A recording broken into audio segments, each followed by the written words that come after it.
అధికారంలోకి వచ్చి 6 ఏళ్లు అవుతుంది. ప్రభుత్వ యంత్రాంగం అంతా నీ చేతిలోనే ఉంది. నీ చేతిలో ఉన్న అధికారులతో అసెంబ్లీలో బడ్జెట్ ప్రవేశపెట్టావు. అందులో అంకెలన్నీ నువ్వు పెట్టినవే.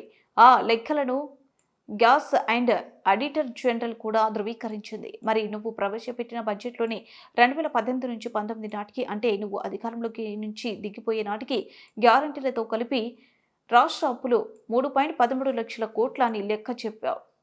2023-24 నాటికి, అంటే వైఎస్ఆర్సీపీ ప్రభుత్వం దిగిపోయే నాటికి గ్యారంటీలతో కలిపి రాష్ట్ర అప్పులు 6.46 లక్షల కోట్లు అని తేల్చావు.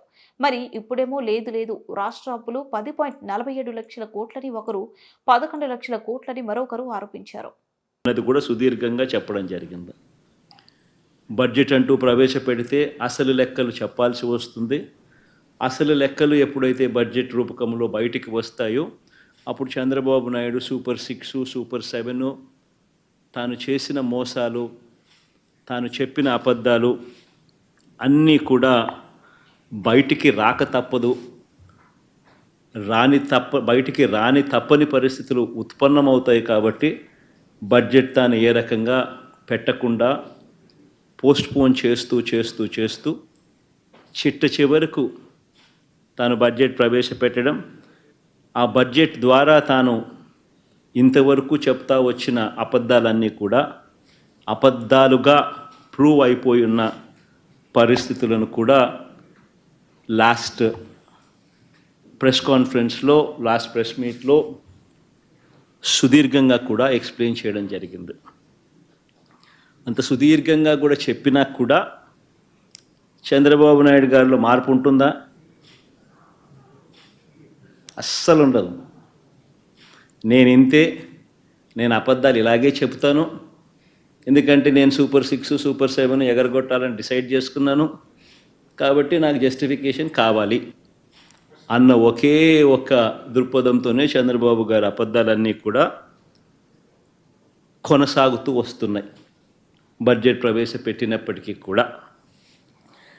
అందుకే మరొకసారి ఆయన మాట్లాడిన మాటల మేరకు, ఆయనకు సంబంధించిన ఆయన మంత్రివర్గ సభ్యులు, సహచరులు మాట్లాడిన మాటల్లో వాటిని కూడా అడ్రస్ చేస్తూ కొనసాగింపుగా ఇదే బడ్జెట్ ప్రసంగం మీద నా 2వ ప్రెస్ మీట్ కూడా జరగబోతా ఉంది.